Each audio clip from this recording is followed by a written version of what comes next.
Now, scones. If you've ever made scones before, what flour would you normally use? Plain flour, yeah. I don't. I use strong flour. I use bread flour.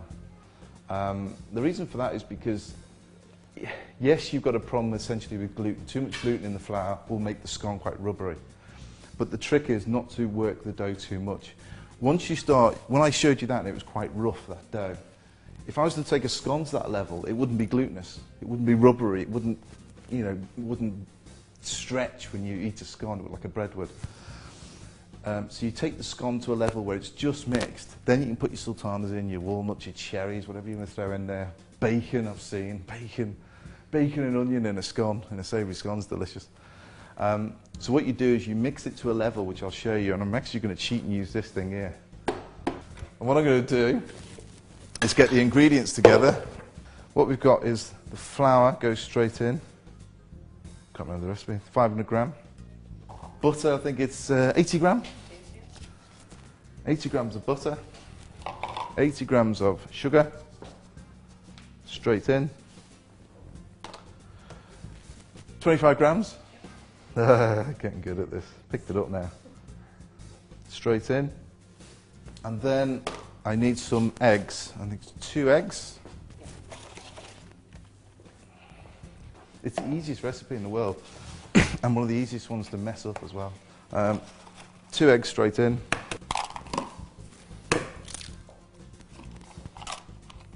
Okay, your eggs are in there. Everything's in there except for your milk, which is 250 mil.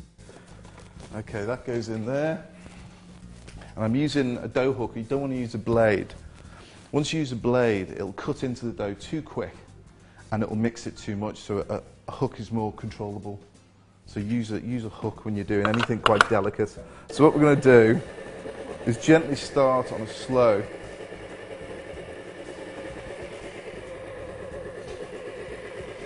And drip feed in your milk. Basically, if you're in a bowl, that's all you'll be doing with your hands, just gently bringing it together. It feels a bit dry still.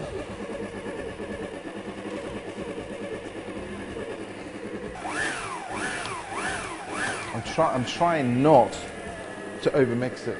It's literally just bringing all the ingredients together. Okay. I think I'll do a sultana one.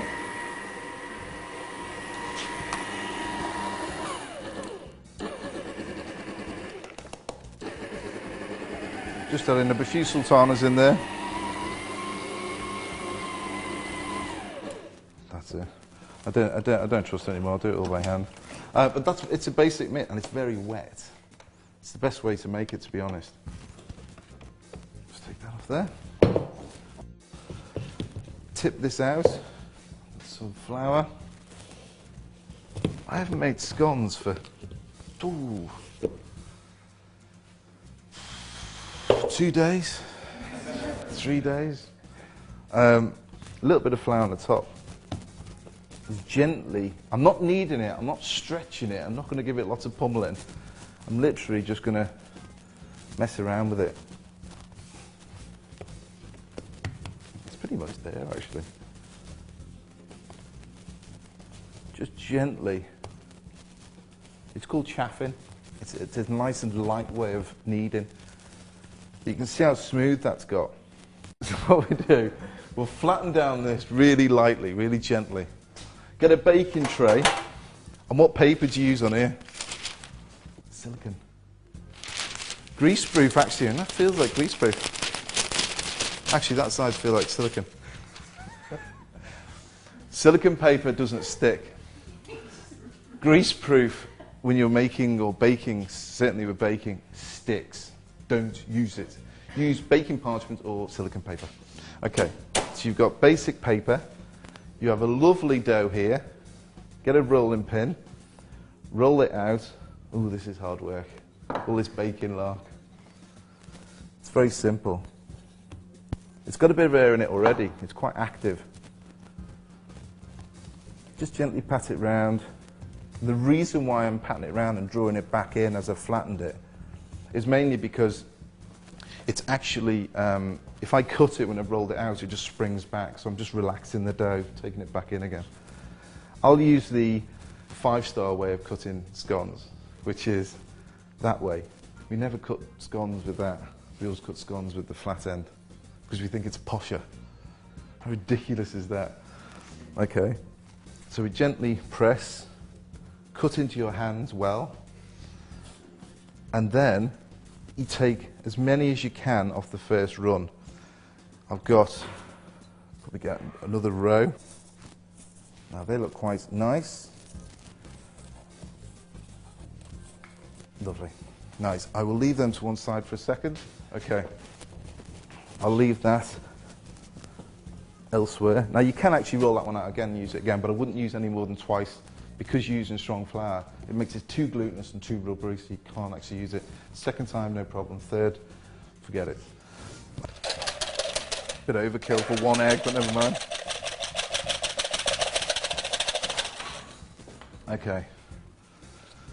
At this stage, pink brush, I've never seen one of those before. What I'm going to do is carefully brush the top of the scone, making sure you don't get too much dripping down the side, because what that does is it actually stops it from rising. Beautiful. Like so. Leave that for a minute. Okay, pop those in and see what happens.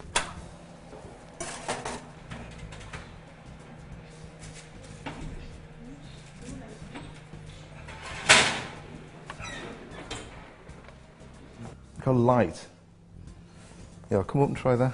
Just, you don't have to eat it, but just feel it and feel how light it is. Made with a bread flour.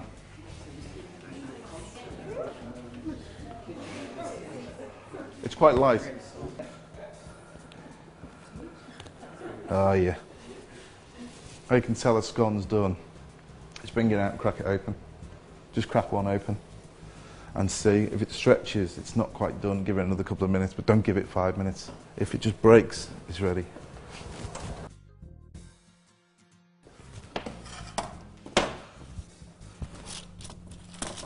I'd give myself